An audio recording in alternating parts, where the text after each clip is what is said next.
Kwanza cha kwanza tunamshukuru Mungu, tuko salama kabisa na tumefanya maandalizi yetu mazuri kabisa, tukijua kabisa hatuna mchezo rahisi kwa sababu Mashujaa ni timu ambayo kiukweli imekuwa ikitupa wakati mgumu sana. Hata katika mechi yetu ya kwanza tuliocheza nao Kigoma walitupa wakati mgumu sana, na ukiangalia wana mwalimu mzuri Salum Mayanga, kwa hiyo na imani kabisa ni mechi ambayo itakuwa na ushindani mkubwa sana.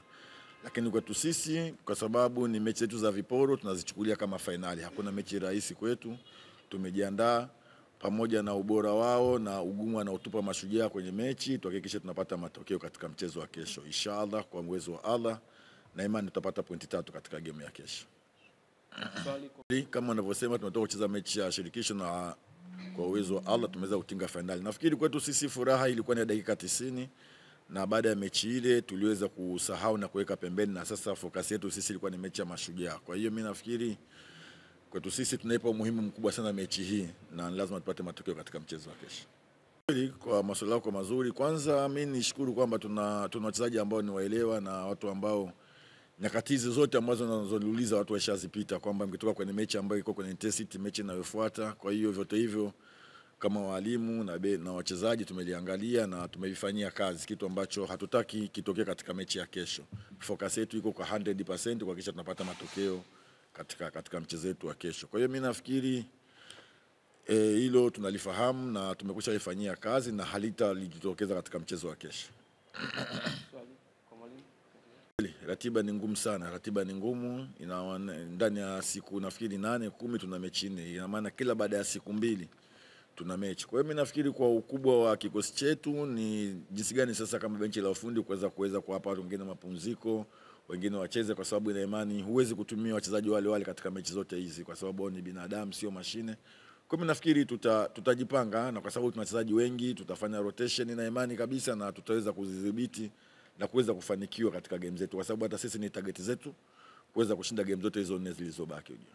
Kwenye hilo tunamshukuru Mungu, timu nzima iko kambini, hatuna mchezaji hata mmoja majeraha. Wachezaji wote wako vizuri isipokuwa ni Mzamiru Yasini na yeye kishaanza mazoezi taratibu. Kwa hiyo tuna imani kabisa na yeye baada ya wiki 1 wiki 2 ataungana na timu. Zaidi ya Mzamiru hatuna mchezaji wote ambaye majeruhi, wote wako vizuri na wote wako tayari kwa ajili ya mchezo wa kesho. Asalamu alaykum jamii. Wachezaji kama wachezaji tunaendelea vizuri kama alivyotoka kusema mwalimu. Hakuna mchezaji ambaye ana injury zaidi ya Mzamiru, na wachezaji wote wana morali ya mchezo wetu wa kesho. Hamasa inakuwa iko vile vile kwa sababu hakuna kitu kizuri kama unatoka kwenye mechi kubwa afu unaenda kwenye mechi ambayo wewe unasema ndogo. Hii sio mechi ndogo. Kama unakumbuka Mashujaa sisi tumeshinda katika dakika za nyongeza, tena goli 1. Kwa hiyo hatujaichukulia kiurahisi hivyo. Yaani ni mechi kubwa sana kwa sababu labda Mashujaa yako kwenye nafasi tu ambayo iko ya chini, lakini ni timu nzuri, ina wachezaji wazuri, ina mwalimu mzuri. Kwa hiyo hatuwezi kuichukulia kuwa tunaenda nyumbani kitu cha rahisi. Hapana, hamna kitu cha rahisi. Mashujaa mechi ya kesho itakuwa ni ngumu na kila mchezaji focus yake ni kushinda katika mchezo wetu wa kesho. Simba haimwangalii mtu.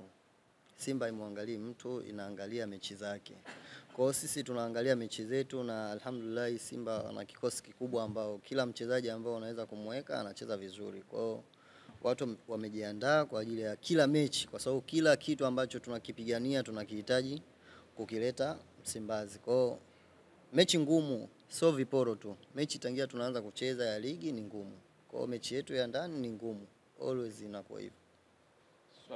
Simba ni timu kubwa. Simba ni timu kubwa. Nasema Simba ni timu kubwa kwa sababu kila anayekuja Simba anajua umuhimu wa kitu gani kimemleta Simba. Sisi sio watoto kama muda wote tunafuatana mechi, hapana. Kila mtu anajua umuhimu wa mechi ambao tunakutana nayo. Aidha iwe Mashujaa, aidha iwe hata daraja la kwanza. Kila mtu anajua umuhimu wa mechi ambao anaenda kucheza. Habari hii inatokea jijini Arusha, inahusiana na hoteli ya kimataifa ya Parrot Hotel. Hoteli hii ina hadhi ya nyota 4 ya ukweli iliyopo Kaloleni jijini Arusha. Jengo lake ni la ghorofa lenye floor 13, vyumba 116 vya kulala vyenye hadhi tofauti. Hapa kuna executive suite, junior suite, executive, standard bedroom, double deluxe na twin bedroom. Parrot Hotel ndani yake ina migahawa miwili. Mmoja ni maalum kwa ajili ya kupata kahawa za aina zote. Sehemu ya pili ni ya kupata chakula pekee. Hapa kuna bar maalum yenye swimming pool iliyopo floor ya 3. Kuna kumbi za mikutano kubwa 2 na kumbi ndogo kwa ajili ya vikao. Katika Afrika Mashariki, Parrot Hotel kwa sasa ni hoteli ya mfano kutokana na ubora wa huduma zake.